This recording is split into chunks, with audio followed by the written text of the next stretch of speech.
اب آپ کو بیان کریں گے برج میزان کے بارے میں کہ 11 سے 20 مئی کا یہ عشرہ ان کے لیے کیا کچھ لے کر آ رہا ہے۔ اس عرصے کے آغاز سے یہ بات دیکھنے میں آئے گی کہ ان دنوں میں آپ کم بول کم گو اور لوگوں سے ملنا جلنا نسبتاً کم رہے گا، یعنی کہ آپ کی طبیعت میں، آپ کے مزاج میں ایک تبدیلی رونما ہوتی نظر آ رہی ہے، اور ان دنوں میں آپ اکیلا رہنا پسند کریں گے۔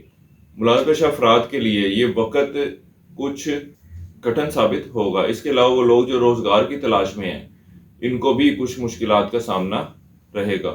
وہ برج میزان والے افراد جو انعامی اسکیمیں، پرائز بانڈ یا میچوں وغیرہ پر نمبر لگاتے ہیں، وہ ان معاملات سے ان دنوں میں مالی فائدہ حاصل کرنے میں کامیاب رہیں گے۔ اس کے علاوہ وہ برج میزان والے افراد جو اسٹاک مارکیٹ یا ڈیجیٹل کرنسیز میں ٹریڈنگ کرتے ہیں، یہ عشرہ ان کے لیے بھی فائدے کو ظاہر کر رہا ہے۔ وہ برج میزان والے افراد جو قانونی مسائل اور پریشانیوں کا شکار ہیں، یہ عشرہ ان معاملات میں بھی مثبت پیش رفت کو ظاہر کر رہا ہے۔ اس عشرے میں آپ کوشش تو کریں گے، لیکن اپنی امیدوں کو حقیقی شکل دینے میں کامیاب نہ ہو سکیں گے۔ حکومتی اداروں سے وابستہ کام حل ہوتے نظر آتے ہیں۔ ان دنوں میں آپ کے ملازمین کے ذمہ لگائے گئے کام یا وہ ملازمت پیشہ افراد جو اپنے سب آرڈینیٹس کے ذمہ کوئی کام لگاتے ہیں، ان کو حسب منشا، حسب توقع نتائج ان کی طرف سے ملتے نظر نہیں آ رہے۔ اس لیے بہتر مشورہ یہ ہے کہ ان سے بہت زیادہ امیدیں اور توقعات وابستہ نہ کریں۔ یہ عشرہ آپ کے اخراجات میں کمی کو ظاہر کر رہا ہے۔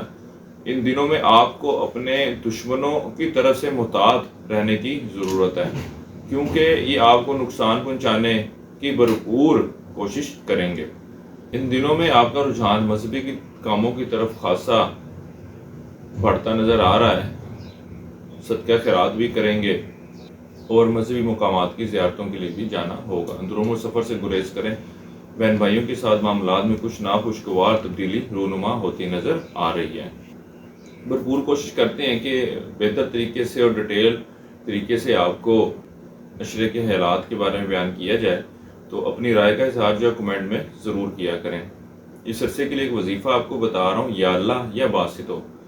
3 تسمیہ آپ نے کرنی ہے روزانہ فجر کی نماز کے بعد، اور اللہ تعالیٰ سے اپنے زندگی کے معاملات میں بہتری اور مشکلات کو دوری کے حوالے سے اور وسعت کے حوالے سے دعا کریں۔ ان دنوں میں آپ گڑ کا صدقہ کرتے رہیں، آپ کے لیے فائدہ مند ثابت ہوگا۔ اس عرصے کی 7 تاریخیں آپ کی 14 اور 15 مئی کی ہیں۔